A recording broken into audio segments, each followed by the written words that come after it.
You saw just snatches of it in that teaser, but what I'm about to show you is what many experts believe could be the most significant aerial strike claimed to have been conducted by Ukraine on the Russian military. Now take very close heed at what I'm about to say. These are images of a drone attack out over the Black Sea for the first time since the Russian invasion of Ukraine. And the implications of what you're about to see are going to be very, very far-reaching. Take a look. An armed Russian boat prowling the Black Sea off the southern coast of Ukraine. The boat has no idea it has been spotted from the skies. And then this happens. In the blink of an eye, the 55-foot Russian patrol boat obliterated over the waves. Minutes later, a second boat is seen speeding away, but it's too late. This boat too has no escape because it's been struck from the skies by a relentless bombing machine. The Ukrainian government claims that these are images of two Russian Raptor-class high-speed coastal patrol boats, bombed into oblivion courtesy laser-guided bombs delivered by Ukrainian Bayraktar TB2 drones. The strikes on these two boats is enormously significant. They capture the first time in this war that these drones have actively engaged and destroyed Russian naval assets. In over 2 months of the war, Ukrainian combat drones have got a lot of success by hitting their targets. But now, for the first time, they have achieved this success over an open ocean. Now, there are reports that Ukrainian combat drones have successfully hit Russian boats in the Black Sea. The laser-guided munitions used in this new over-ocean attack are likely the Russian MAM, a smart micro-munition designed to hit both stationary and moving targets with devastating accuracy. The destruction of the two Russian Navy patrol boats will be a painful sting for Putin's war machine, coming 18 days after the sinking of the Black Sea Fleet's flagship cruiser Moscowva, an incident that is still sending shockwaves around the world for what it means to Ukraine's defense capabilities. The two boats struck in this manner may be much smaller than the Moscowva, but the signal from Ukraine is clear. No matter how small the Russian asset and no matter where it's operating, with the help of American and Western intelligence, electronics and targeting sensors, nothing will be out of reach for Ukrainian weapons. Bureau Report, India Today.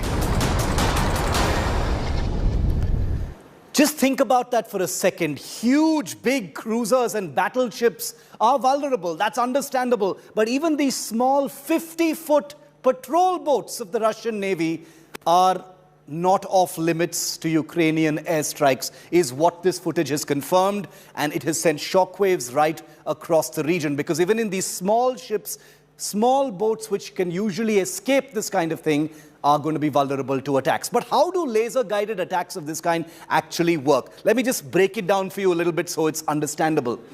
Very simply put, you've got a drone in the sky which uses its day or night cameras to spot the boat that's lurking there in the ocean. These are infrared or normal day visual cameras to actually spot that. That's what you saw in that drone footage. Next, what this drone does is it sends down a laser beam to actually paint that target, which basically means the laser goes and hits the target, and there you have a laser beam connecting the drone with the actual target there. Now everything is set. The target is locked. Everything is ready and optimal for the firing of the weapon. That's when the drone unleashes one of its laser-guided bombs or missiles that rides the laser, uses the laser almost like a rappelling rope, and goes down and hits the target. So that's basically, in a very simple set of steps, how a laser-guided weapon actually works. And that's precisely how those patrol boats of the Russian Navy were also struck. I want to bring in India Today's Rajesh Pawar, live from Kyiv. He's a reporter on the ground, but also a combat veteran and understands how weapons of this kind actually function. Rajesh, 18 days ago, the Moscowva cruiser was sunk or claimed to have been sunk in the Black Sea by the Ukrainians using anti-ship missiles. Today, they have actually claimed to have achieved something much more significant in terms of the difficulty of achieving something like this, Rajesh, which is a drone attack using laser-guided bombs to apparently destroy and sink two small armored patrol boats of the Russian Navy in the Black Sea. Very, very compelling footage, but also hugely significant because these are small boats that Russia, seeks to use to enforce its will, in certain coastal areas of the Black Sea. But if these boats are also not off limits to these kinds of strikes, it sends out a very big message. What do you think, Rajesh?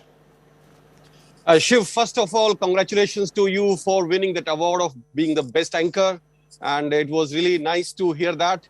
Now, coming to a question regarding these drones, like we have been talking for last 1 month, the introduction of drones in the battlefield, be it on the ground or be it on the sea, has been a game changer here. Yeah. And what we saw in this footage now, it is really a big, big step forward in the escalation of war in the seas as well now. We have seen Moscowva was sunk from Odessa, and now these drones coming into play even on the sea. So this is a big, big change in the warfare now. And we will see escalation of these things in the coming days because more of such high-tech state-of-art drones are being pumped in by America and NATO countries inside Ukrainian battlefield now. And we have seen their effect on the armor on the outskirts of Kyiv. And yes, Russians were forced to leave the area around Kyiv and north of Ukraine. And now we are seeing their devastating effect on the Russian Navy in the Black Sea. Shiv. It's incredible. Abhishek Bhalla, defense editor, is also live with me. He's in the city of Kharkiv, which is the second largest city in Ukraine. Abhishek, no doubt you've seen this footage that the Ukrainian Ministry of Defense has put out earlier today. Huge implications and a game changer, like what Rajesh correctly said. What is the sense you're getting? What kind of message is being sent out? Because clearly these weapons are gaining from the huge amount of electronic and targeting intelligence being provided to Ukraine by the US and NATO countries. And this footage where drones are attacking and sinking small Russian patrol boats, Abhishek, is a representation of just how precise and accurate this battle is getting.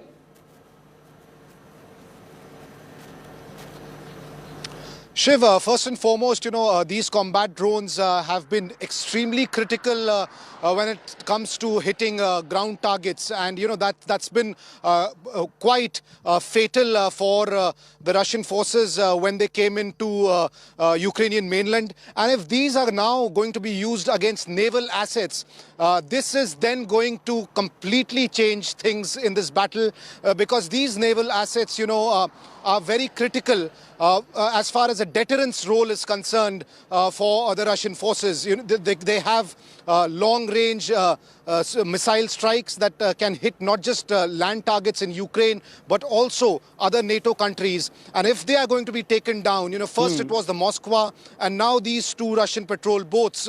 And if these drones are going to be used against the maritime power of the Russian Navy, then it's going to be very, very critical in the long run as far as this battle is concerned.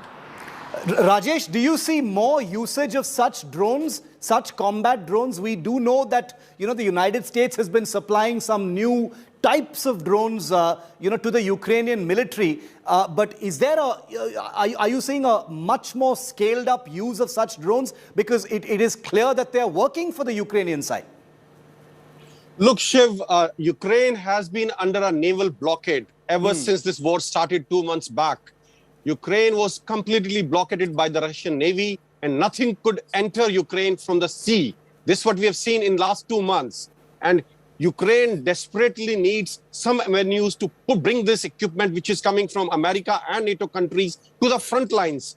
See, now Ukrainians are facing the same problem what Russians were facing outside Kyiv. Stretched supply lines, stretched logistic lines. So to bring these weapons and equipment from the western Ukraine, from Lviv or Polish border to the east of Ukraine where the fighting is going on is a Herculean task and fraught with dangers. Russians will blow it up anywhere. So they need to open some kind of sea opening And these kind of drones can be very effective in breaking this naval blockade, which Ukraine is facing in last 2 months. And mind you, Shiv, it's not only these drones, high-tech drones, but also anti-ship missiles, which have been supplied by Britain off late in last week to Ukraine, which will be very effective in breaking this naval blockade of Ukraine. Shiv.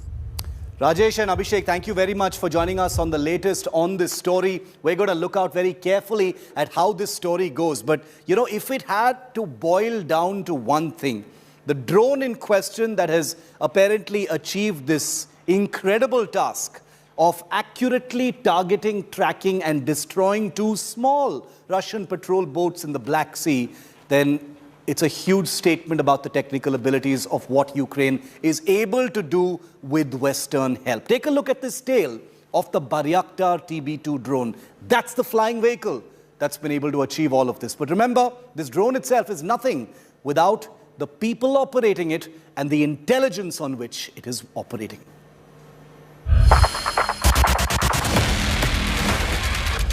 Perhaps the most compelling aerial image of Ukraine's counter-strike on its invaders. Look carefully at these infrared images. What you're looking at is a Russian missile position being struck from the skies by a Ukrainian drone. The drone said to be raining this hell on Russian forces is the Bayraktar TB2, a combat drone fleet supplied by Turkey in 2019. These drones carry 4 laser-guided missiles that have proven highly effective in combat. The TB2 has a flight time of 24 hours and a communication range of almost 185 miles, with a service altitude ceiling of roughly 25,000 feet. Additionally, some of these drones create a disturbing sound when approaching their targets, which can be psychologically unsettling. The chief of Ukraine's Air Force, Lieutenant General Mykola Oleshchuk, describes the Bayraktar TB2 drones as life-giving. Each Bayraktar TB2 system consists of 6 aerial vehicles, 2 ground control stations, 3 ground data terminals, 2 remote video terminals and ground support equipment. Bayraktar TB2 UAV can carry a maximum payload of more than 55 kilos. The standard payload configuration includes an electro-optical camera module, an infrared camera module, a laser designator, a laser range finder and a laser pointer. Ukraine is the latest instance of these formidable attack drones in action. Bayraktar TB2 drones were heavily effective for Azerbaijan against Armenia in November 2002, as testified by multiple videos that emerged at that time. A precursor to this was the success of the TB2 drones against Russian-made weapons in Syria and Libya. Key aspects like low visibility and detectability thanks to the low radar cross-section makes this drone slick and agile. It is interesting to note that earlier this year, Turkey and Ukraine had an agreement in place to co-produce Bayraktar TB2 drones at a production site in Ukraine.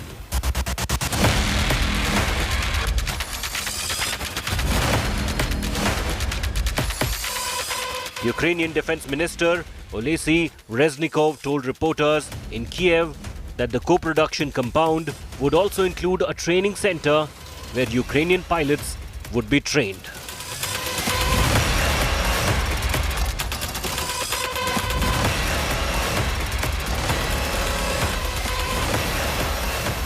This had caused a lot of resentment and anger amongst the Russian defense establishment back then. And with the drones striking Russian targets once again now, expect things to escalate further from the air. With Sai Kiran Kannan in Singapore, Bureau Report, India Today. Now, right through this conflict, we've been detailing and updating you on the advanced NATO and Western weaponry that Ukraine has been awash with. It's one of the real reasons why Ukraine along with the intelligence and electronic sensor data that the West has been providing, has allowed Ukraine to mount a credible defense against a much more superiorly armed Russia. Now take a look at two more advanced weapons that have just been cleared for delivery to Ukraine.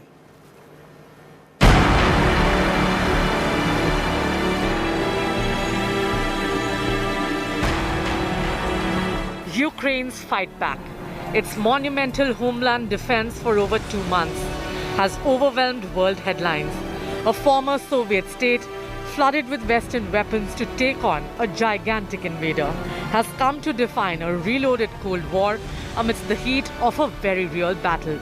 And now, after over 2 months of death, destruction and damage, 2 more Western weapons have been lined up for the Ukrainian military.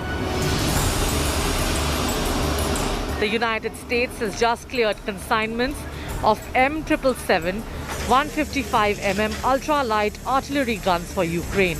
A handy and powerful weapon is also in service with the Indian Army. On Thursday, the US Department of Defense released these images of M777 guns loaded into C-17 transport jets for a ferry flight to Ukraine. The Australian government has also shipped sets of M777 guns to Ukraine. The M777 is an ultra-light howitzer gun that has seen action in Afghanistan, with the capability to fire shells, including smart shells, to ranges of anywhere between 25 and 40 kilometers, and will highly welcome for Ukrainian border artillery units looking to target Russian positions. The other weapon system cleared for delivery to Ukraine is the Brimstone ship-based guided missile system. British media reports suggest that the weapons could be supplied both in their anti-ship as well as land attack versions.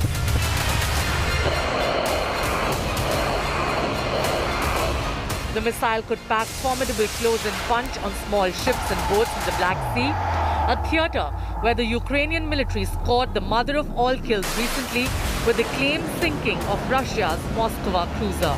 The Brimstone could prove an even bigger nuisance to the Russian Navy's Black Sea assets. The 2 new Western weapons join a steady flow of military hardware into Ukraine, allowing the invaded nation to mount a credible defense of territory despite the enormous damage done to its soil. The weapons have been cleared at a decisive time in the combat. The latest Russian missile attacks on Kyiv, weeks after Russia had de-escalated in Ukraine's capital, suggest that Putin's war machine could still attack in areas it disengaged from. The escalation ahead will clearly see more advanced weapons and likely more destructive combat. Bureau Report, India Today. Now, away from all these conventional weapons, remember, there's always been this nuclear shadow because Putin and his team have constantly indulged in messaging at the nuclear level. They've put their arsenal on high alert. They sent out their nuclear submarines into the Atlantic. They've been talking nuclear for a long time. Well, while all this is happening and while tensions have been escalating, 3 NATO powers, the US, UK and France, had their nuclear submarines secretly converge at a remote Scottish naval base. The reason? Well, you may have guessed it already, to send a reply message back to nuclear Putin.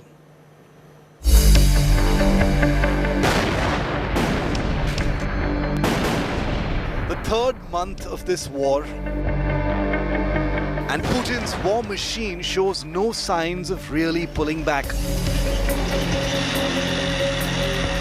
From Kyiv to Kharkiv to the hellscape of Ukraine's Mariupol, Russia has been trembled, but Putin's iron fist remains in the battlefield. Now, with Sweden and Finland signaling their intent to join NATO, Putin has warned that there will be nuclear consequences in the Baltic region. Russia, remember, has already placed its nuclear arsenal on operational alert, brandishing them before a nervous world. But just as this fresh geopolitical quake sends shivers across Europe amidst escalating tensions between Russia and NATO, a small naval base in Scotland is seeing a not-so-secretive Western muscle flex. Nuclear submarines from the United Kingdom, the United States and France have all converged at Scotland's Clyde naval base in an apparent show of nuclear strength to a Russia that has stocked nuclear since the beginning of the Ukraine invasion. From a US Navy Virginia-class nuclear-powered cruise missile fast attack submarine to a French Rubis-class nuclear submarine. The nuclear submarines of the two NATO powers arriving together has been projected as routine, but the messaging is undeniably pointed at Russia. The Clyde naval base is also home to the Royal Navy's Vanguard-class nuclear ballistic missile submarines and Astute-class nuclear attack submarines. In other words, American, French and British nuclear submarines converging to send Putin a nuclear-tipped NATO message. While these NATO nuclear attack submarines are built for sustained and rapid underwater operations that can prove a nightmare to Russia's maritime forces, ballistic missile submarines are a whole different deal, lurking slowly and visibly, waiting for orders to deliver weapons of mass destruction at land targets. Russia's own nuclear ballistic missile submarines, remember, had ventured into the North Atlantic at the beginning of this war as a similar message to NATO. But Russia's recent test of its most capable nuclear missile, the Sarmat, has heightened nuclear temperatures dramatically and could be seen as the latest in a series of nuclear moves by Russia, compelling NATO to reciprocate with some well-defined power projection. Nuclear war may be unthinkable, but how high can such temperatures really go? Bureau Report, India Today.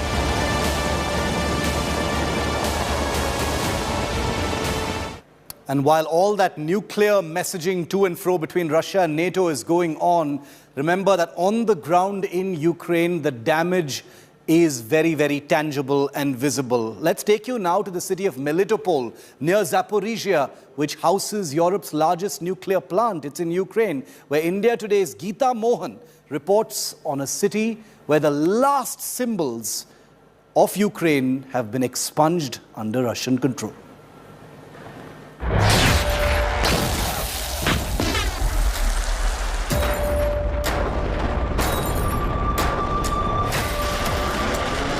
Third month of Russia-Ukraine war.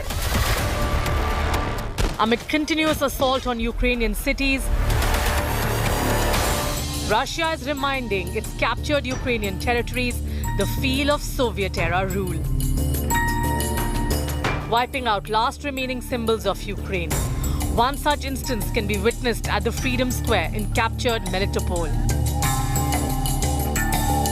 We are back in Melitopol 2 weeks and we see a huge change at the Freedom Square here in Melitopol.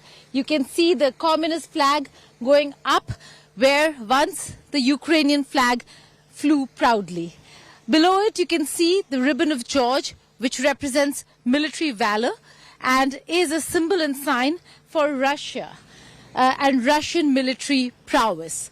So that George, the St. George orange and black ribbon is visible. This very same place had Melitopol written in Russian, and now all Ukrainian. The landscape of key locations in Melitopol has been completely changed. Russian Army's Kazakh regiment has been stationed at the Freedom Square ahead of the May 9 Victory Day celebrations. The red Victory Soviet banner is up here at the Freedom Square. The entire landscape of this Freedom Square has changed from the time we had visited here last time. We see the Kazakh regiment over here in place. This is preparation for the Victory Day celebrations that will be taking place on the 9th of May. The acting mayor, Mayor Galina, has said that there will be massive celebrations here in Melitopol. St. George's ribbon up again.